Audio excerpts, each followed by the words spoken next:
Hi, I'm Ben. Hi, I'm Claire. And we are Hi Jinx. Reunited! I know we've been away working for about 1 million yonks. And what's great about this episode is that Claire gets to do all of the hard work. Yes, because as everybody knows, I've just been in New Zealand swanning around and drinking a lot of gin and trying various things around the country. Your family was still pleased to see you though whilst you were back. You know, oh yeah, well incidentally. actually my parents came with me to Juneau, which was pretty cool. So they got to, witness a distillery and what happens and see that side of what I kind of do with my life. Drink. Yeah. Basically. They watched you get drunk for a month. They're really proud of me. No, they enjoyed it. They bought some as well. Did they get drunk as well? No. No. They are respectable human beings, Wonderful. unlike myself. Wonderful. Where did I come from? So I'm really excited to introduce Ben to the gins I brought back from New Zealand, and we're going to do that over a period of time. But we're going to start out with a gin that I actually have not tried yet myself. So this is... Now, I was just trying to figure out... I know it written down, but is it Southward or Southward? So, Frankie, if you can... We have Southwark. We have Southwark here. Yeah. Or we have Southwold. Yeah, because I feel like my perception of how things are supposed to be pronounced has been kind of warped by living in the UK, where everything's pronounced kind of not like it looks.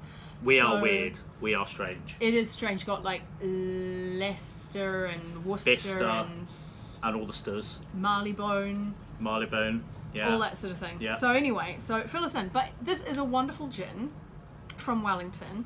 And this basically came on my radar because, as everybody knows, I'm obsessed with gins with seaweed in them.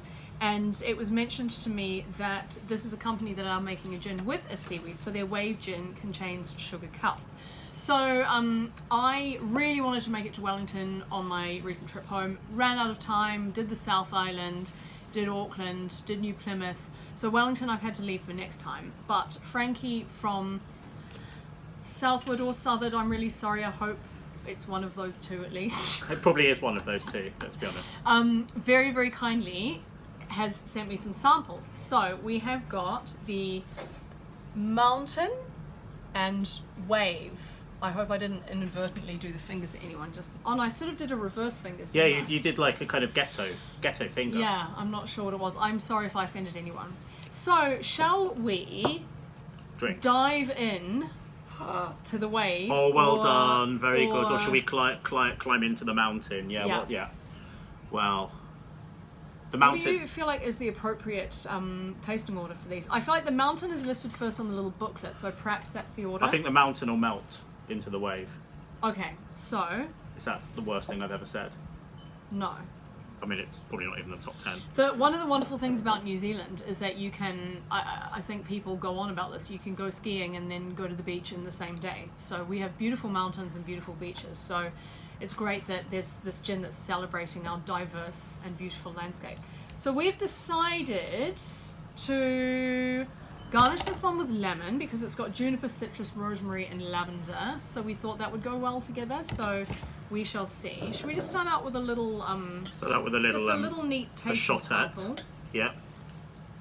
We've upped our game from plastic shot glasses to little gin glasses. So new season upgrade. Oh, that smells lovely. See, we call it tasting samples. In Essex, they just call it shots. So yeah. Well, they don't sort of sniff it and roll it around their mouth like we do. Probably not unless they've passed out. So yeah, plenty of citrus on the nose. A lot of juniper. A lot of juniper. Like it's definitely a gin. It's got that heady feel to it. Oh my god. Hello, Rosemary. She's a very lovely girl.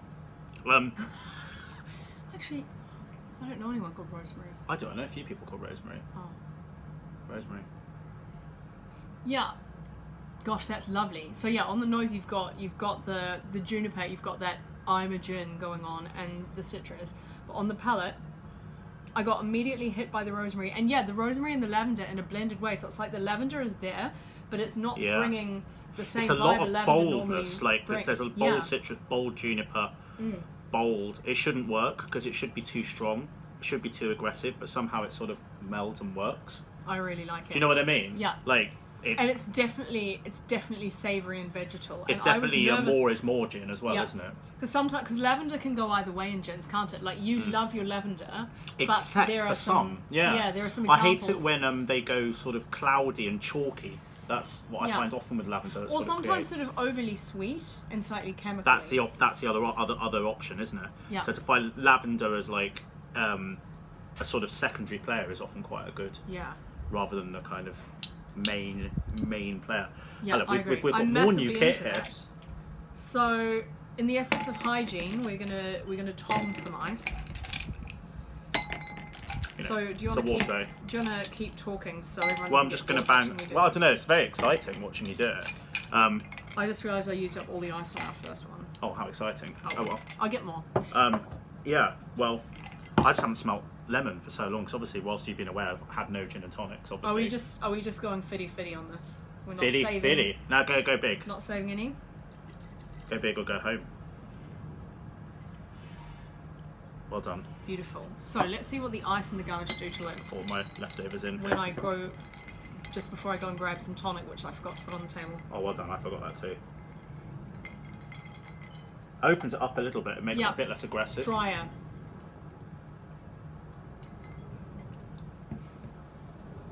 You say that. Oh, I love that. You say less dry, but then actually it's very dry in the mouth, which is good. But yeah, it's sort of quite deceptive. Really, it's a really multi-layered gin. It's like an onion of gins. So many different layers to it. But all I really love all very those savoury herbaceous notes on the palate. That is really, really lovely.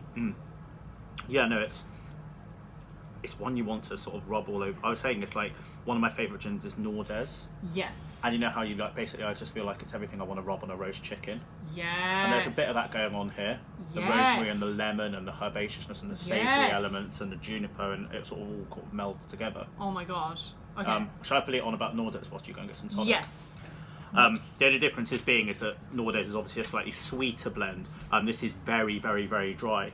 And so we thought that lemon, we should have singed it really, but we thought it would sort of go well to add a kind of citral lift.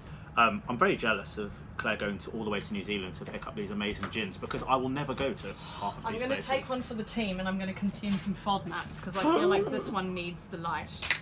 Are you in agreement? Yeah. Is that about right? Yeah, it's about right. Strong advocate of the 50-50 gin and tonic. Doesn't go cloudy, it sort of threatens to go cloudy and then doesn't, which when a gin in itself going cloudy isn't a bad thing. What it is, it's the oil in it sort of releasing, and that's very common in lavender. So if your gin and tonic, when you pour it in, the tonic in it goes a bit cloudy, don't think there's something wrong with it. It's all about the mouthfeel. If it tastes good whilst you're doing it, then it's absolutely fine. Oh, that is great. Now the citrus is back. Yeah, it is a good gin tonic. Very light, that is actually. Very nice, very light. It lights off actually, because when you try it neat, you think it's going to be a big hitter. Yeah. And actually, it's sort of it separates out the layers, so you get like your nice citrus, and then your herbaceous botanicals underneath, and that sort of fire frogging part of the mouth. I just wonder if it might even work better with a bit of orange, just for slightly. Do you know what I mean? Like a slightly more. But you could play with it. You could absolutely play. Yeah. Definitely. I reckon, I mean, you could go as far as to, you could go with, because I think it's so well balanced that if you wanted, you could chuck a savoury herb in there. You could even put in some rosemary if you're really into your rosemary. Yeah. You know, you could get really creative. Yeah, thyme, sage, all of those ones that bed up well. This is definitely something that I want to drink with like a barbecue in the summer. Yeah, like meat, like really aggressive food, like you eat with your hands. Some like really nice chicken kebabs or something. Yeah, stuff you eat with your hands and get all messy. Yeah. I think it's a strong, earthy gin that not everyone will like this. I have to say, not everyone will like this because I think some people will find it too sort of dry and aggressive. Reckon? I do.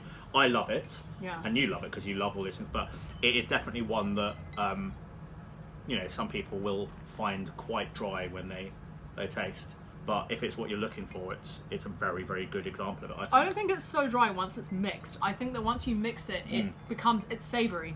But you have a very dry palate, for example. That's true. So I mean, I'm just thinking. So if you like your gin mare, your what is some other? Why can't I think of other savoury gins off the top of my head? Nordes.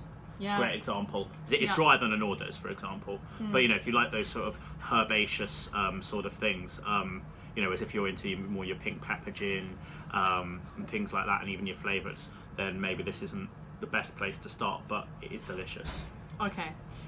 We need to Drink more. try the second sample because Yeah. we are taking Going up on a lot of time. time. So let's It's get like a in there. reunion, though. It's great. I know, we can't stop talking. So this is the one I'm really excited about. Yeah. Oh yeah, smell that kelp, yes. Get that kelp. Oh, that's beautiful. That is a Claire Filer gin.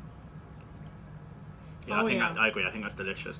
And the Oh. rose just softens it down just enough. You do get that sort of Yeah, floral. I had no idea how colour they to were it. going to work together, but that's gorgeous. It's literally aggressive vegetal nature with a soften down from rose and a lift from a little bit of citrus. Yeah. It's very well balanced. So really quickly, this is great. while I get us a second glass for this G&T, talk about why you think it's going to go with apple. Well, I picked apple because I just felt that it needed a bit of a bind of the sort of sweet elements and the earthy quality of an apple. Like, how do you bind together something like seaweed, lemon, and rose? Like on the page, that just seems to draws across all of the kind of palatal elements. But I felt like something that was earthy, had a sweet element to it, but had a lot of texture to it. You know, both.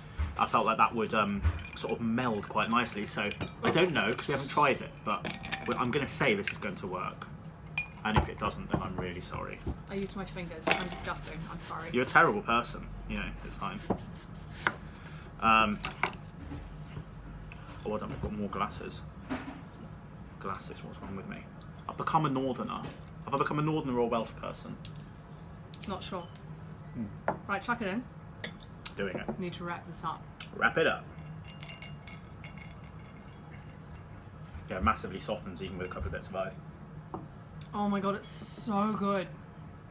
Do you want a bit of apple? Yep. I absolutely love, like seaweed and rose, who would have thought, but it's beautiful. There's a splash left in there. So I'll give you that splash and then I'll open another one. I'll see what the apple does first.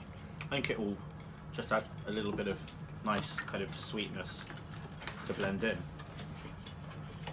I'm going to add the merest speck of tonic because I feel like this is so That's close, good. so close to being a sipper.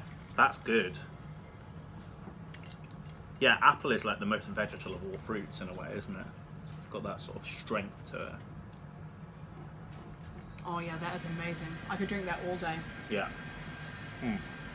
Well done for finding these beautiful gins. Well, Frankie is a legend. Frankie's a So- legend. Yeah. She has Yeah. very nice handwriting as well. Very, very nice Very nice handwriting. And the handwriting. most, like, it was just so lovely getting the box, the little explanation of the gins as well. So this is an absolute treat. I can't wait to, when I come to New Zealand, if you ever make it to New Zealand again for some cricket, It we'll will go be down for to cricket. Wellington and, yeah, we'll visit the Exactly. distillery. Cricket and gin. any other distilleries that are in Wellington. I believe there are quite a few, so Well, we better go for a month. what's the word I'm looking for?